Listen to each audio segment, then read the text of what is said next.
is Radio Romania International. You are listening to our one-hour broadcast in English for listeners in Western Europe and Africa. We can also be heard on the internet at www.ri.ro,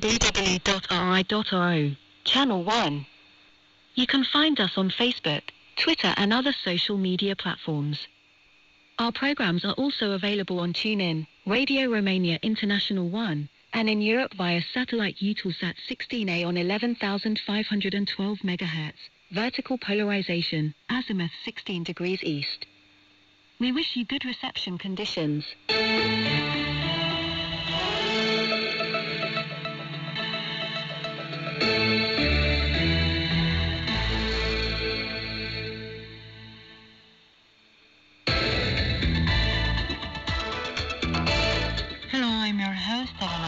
Bringing you the news, but first let's take a quick look at the weather picture.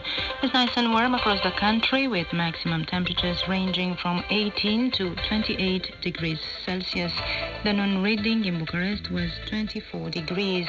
And now the news, the headlines. Romanian parliamentary parties are today holding consultations with President Klaus Iohannis to nominate a candidate for the position of Prime Minister. Romanian students have returned to class today after 3 weeks of all-out strike in education.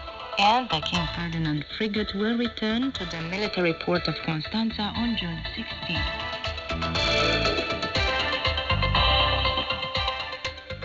Romanian students have returned to class today after 3 weeks of all-out strike in education.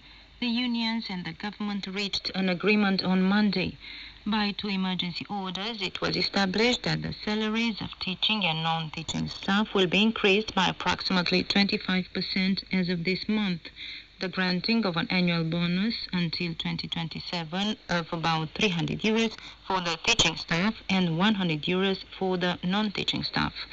Also, the government has promised to grant 50% of the difference between the salaries in payment and those in the new salary scheme as of January 1st, 2024. Romanian parliamentary parties are today holding consultations with President Klaus Iohannis to nominate the candidate for the position of Prime Minister. On Monday, the PNL leader Nicolae Ciucă resigned his position as head of the government in keeping with the rotation agreement with the PSD for the position of Prime Minister. This morning, Nicolae Ciucă was elected Speaker of the Senate, while the PSD leader Marcel Ciolacu will be at the helm of the government. Meanwhile, negotiations continue for the government makeup and the portfolios of the future executive. The Liberals and the Social Democrats are holding separate meetings today to decide who will be part of the executive. They want the new cabinet to be installed quickly, which would most likely take place on Thursday. From the opposition, USR criticizes the political rotation and says that the change of prime ministers will not solve the citizens' problems. The King Ferdinand frigate, the Romanian Navy's flagship, will return to the military port of Constanța on June 16 after participating for 6 weeks in an operation in the Mediterranean Sea.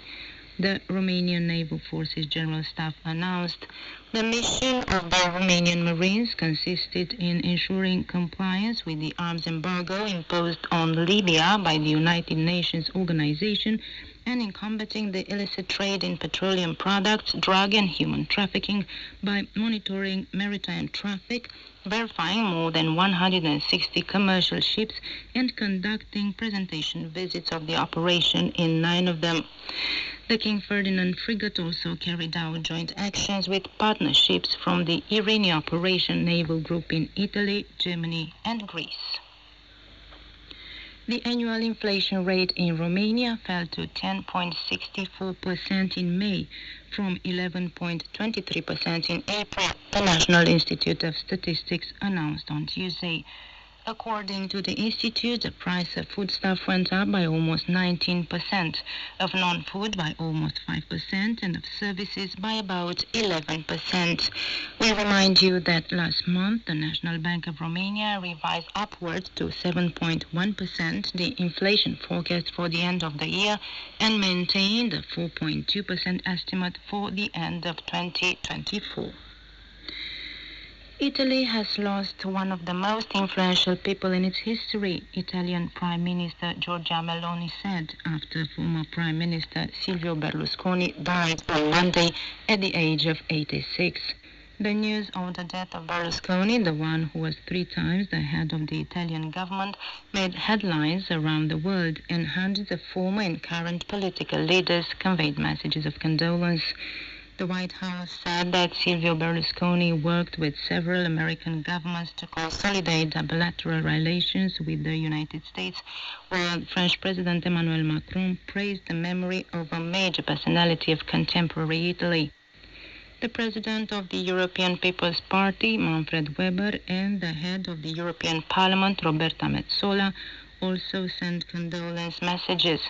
Hungarian Prime Minister Viktor Orban and Russian President Vladimir Putin also paid their respects. Even Pope Francis, still in the hospital, sent a telegram of condolences. State funerals will be organized for Silvio Berlusconi on Wednesday at the Dome in Milan. June 14 was declared a day of national mourning in Italy. And that was the news coming to you from Bucharest, Radio Romania International.